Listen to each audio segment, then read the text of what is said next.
ခုကအာဆင်နယ်ဖလားရတာကိုပြောမယ်ဆိုရင်အာဆင်နယ်မို့လို့ကိုသူတို့ကမပျော်ပေးနိုင်တယ်ပြောဆိုရင်ဘယ်လိုဖြစ်နေလဲဆိုတော့အာဆင်နယ်ဖလားရတာကိုသူတို့မလို့ချင်ကြဘူးမင်္ဂလာပါကျွန်တော်ကတော့ Beyond 90ကကောင်းစီသူပါဒီနေ့ဖိတ်ခေါ်ထားတဲ့ Arsenal fan ကြီးလေးကတော့ IGASF page ရဲ့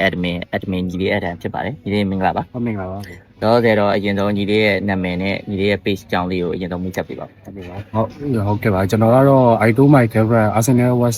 stay my first love ဆိုတဲ့ page ကကျွန်တော် admin ပါပထမဆုံးမေးရတဲ့မေးခွန်းကတော့အခု22နှစ်ကြာမှ Arsenal အသင်းကဖလားရရှိခဲ့တယ်ပေါ့နော်ဒါညီလေးရဲ့တက်တန်းတစ်လျှောက်မှာလည်းပထမဆုံး major trophy လို့ပြောလို့ရမှာပေါ့ဆိုတော့ပထမဆုံးအနေနဲ့ပြင်မာရီရတဲ့ season လေးဆက်ပြောပြပါဘယ်လိုခံစားရလဲဆိုတော့ဒါကျွန်တော်ရဲ့ပထမဆုံးဘဝမှာကိုအသင်း Premier League ဖလားပထမဆုံးကြိုင်ရတာမြင်ရတာဆိုတော့ပျော်တာပေါ့ဗျာဘယ်လိုလဲဆိုတော့ကျွန်တော်ပထမဆုံးမြင်ရတယ်ဒါပထမဆုံး Arsenal အသင်းက22နှစ်ကြာမှတိုက်တယ်ခံစားရတယ်အဲ့မှာကျွန်တော်ဘယ်လိုလဲဆိုတော့ကျွန်တော်ဘဝရဲ့တစ်လျှောက်ကျွန်တော်တက်ရှိရဗျာ Arsenal က Premier League အဲ့လိုနေမှပြန်ရတယ်ဆိုတော့ time စီဝမ်းတာပါပဲအဲ့ဆိုရင် Premier League ရခဲ့ပြီပေါ့နော်ဆိုတော့ခုရာဒီ Premier League ရခဲ့တဲ့အဓိကအကြောင်းရင်း၃ချက်ဆိုရင်ရောညီလေးအတွက်ဘယ်လိုချက်တွေက Premier League ရရှိခဲ့တယ်လို့ဆိုလို့ရမှာ Premier League ရရှိခဲ့တဲ့အချက်၃ချက်ဆိုရင်ပထမဆုံးကတော့ကျွန်တော်တို့သိရမလားလူတိုင်းပြောနေကြတယ် set speed ပေါ့ဗျာအဓိက set speed ကနေပြီးတော့ဂိုးတွေရောက်ဖန်တီးတိုင်းနဲ့ဂိုးတွေရခဲ့တယ်အဲ့အတွက်ပထမဆုံးချက်ကတော့အဓိက set speed အတွက်ဒုတိယချက်ကဘာလဲဆိုတော့အာဒီတာပေါ့အာဒီတာကဘာလဲဆိုရင်အရင်တော့သူ3နှစ်ဆက်သူဒုတိယရခဲ့ရတယ်အဲ့ဒါတွေကိုသူတဖြည်းဖြည်းနဲ့သင်ခန်းစာယူတယ်သင်ခန်းစာယူပြီးတော့နောက်ပိုင်းသူတဖြည်းဖြည်းနဲ့ပြင်လာရင်နောက်ဆုံးခုတော့တိုက်ရပါတယ်နောက်ဆုံးအချက်ကတော့ဘာလဲဆိုတော့အဓိကဘာတာရဲ့လူခေါ်တဲ့စွမ်းဆောင်ရည်ကြောက်ပါဗျာပြောမယ်ဆိုရင်သူလိုအပ်တဲ့နေရာကြီးဖြည့်တယ်ဥပမာ AZ တို့ Maduki တို့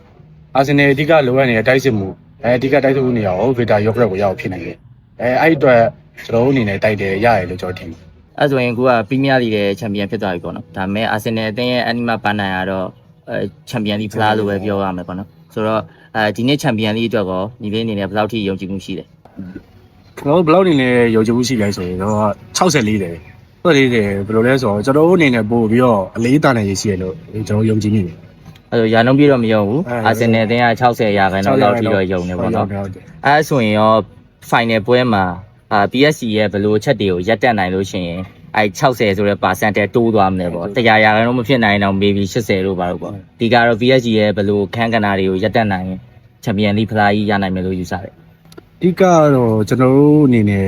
right back မှာ Julian Neighbor နာနေတာနဲ့ပတ်သက်ပြီးတော့ကျွန်တော်တို့ Kvaratskhelia တော့နည်းနည်းလေးစိုးရိမ်နေတယ်Kvaratskhelia ကိုရပ်တက်နိုင်မဲ့လူဥပမာတင်းမပြန်ကောင်းလာမျိုးအဲ့လိုမျိုးဒါမှမဟုတ် Mosquera ပုံဝင်သွားတာမျိုးအဲ့လိုမျိုးဖြစ်နိုင်ရင်တော့ကျွန်တော်တို့ကရပ်တက်နိုင်မယ်လို့ကျွန်တော်တို့ယုံကြည်ကျွန်တော်အနေနဲ့ဖလားရနိုင်မယ်လို့ယုံကြည်ဘယ်လိုမျိုးလဲဆိုတော့အဓိကကကျွန်တော်တို့အနေနဲ့ခံစစ်ပိတ်မစော်ဘဲနေကျွန်တော်တို့ကထုထုရှင်စော့နိုင်ရင်တော့အဆင်ပြေအခုဆိုရင် Premier League Champion လည်းဖြစ်လာတယ်ပေါ့နော်ဖြစ်လာတဲ့အတွက်မြန်မာပြည်မှာရောinternational မှာရော Arsenal fan တွေကြီးကြအောင်ဝတ်ခံနေရတယ်သူတို့ပြန်မြန်မာပြည်မှာလည်းစတူဒီတာကျွေးတာတို့ရှားလူတွေလုပ်နေတာတွေတွေ့ရတယ်တကယ်လည်းကြီးမှုကောင်းတယ်ပေါ့နော်ဒါပေမဲ့တစ်ဖက်မှာလည်းတခြား fan တွေအနေနဲ့Arsenal fan တွေအောင်ဝတ်ခံတာပိုလွန်းနေဆိုတဲ့အမြင်တွေလည်းရှိတယ်ပြောခံရတယ်အနေနဲ့ရှိတယ်ပေါ့နော်Arsenal fan တွေအတွက်ကတော့22နှစ်ကြာမှရတဲ့ပထမဆုံးဖလားဖြစ်တဲ့အတွက်အောင်ဝတ်ခံကြတာဖြစ်တယ်ဆိုတော့အပေါ်မှာရောညီလေးအနေနဲ့ဒါ Arsenal မလို့ပြောနေတာလားဒါမှမဟုတ်တခြားအသင်းတွေရောဒီလိုအခြေအနေမျိုးတွေမှာဒါမှမဟုတ်နေရောတခြားအသင်းတွေရောဒီလို major ဖလားတွေရရင်ရောဒီလိုတွေပဲအပြောခံရမှာလားပေါ့နော်အဲ့ဒီပုံမှာဘယ်လိုမြင်လဲဗျအဓိကတော့ကျွန်တော်ထင်တာတော့ Arsenal မလို့ကိုပြောခံရတာဘာလဲဆိုတော့တခြားအသင်းဖလားရရင်လေသူတို့ကတခြားအသင်းဖလားရရင်သူတို့က celebrate လုပ်မယ်သူတို့ကတခြားအသင်းနဲ့သူတို့ပြောပဲခုက Arsenal ဖလားရတာကို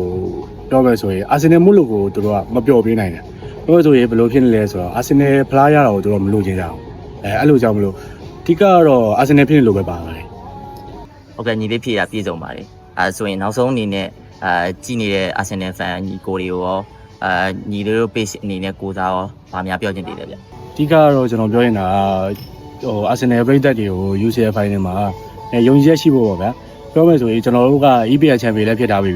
အဲ့တော့အဓိက UCL final ကိုလောကစိတ်ဝီစီကိုခေနဲ့ Arsenal အသင်းကိုရမယ်လို့ကျွန်တော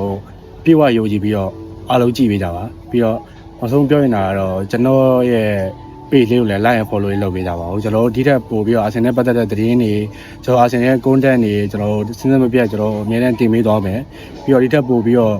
ကောင်းမွန်အောင်လည်းပို့ပြီးလုပ်ပေးတော့မယ်အဲ့ဒါပဲပြောချင်ပါတယ်ဟုတ်ကျေးဇူးတင်ပါတယ် ဟုတ်ကဲ့အဲဆိုရင်တော့ဒီနေ့ကျွန်တော်တို့ရဲ့အင်တာဗျူးစီစဉ်လေးပြီးဆုံးပါပြီလာပေးတဲ့ညီလေးကိုလည်းကျေးဇူးတင်ပါတယ် ဖိတ်ခေါ်ရကိုလည်းကျေးဇူးတင်ပါတယ်ဟုတ် ကြည့်ကြပါတယ်နောက်ဗီဒီယိုတွေမှာပြန်တွေ့ပါမယ်ဗျအားလုံးကျေးဇူးတင်ပါတ ကျေး ယ် ဇူးပါ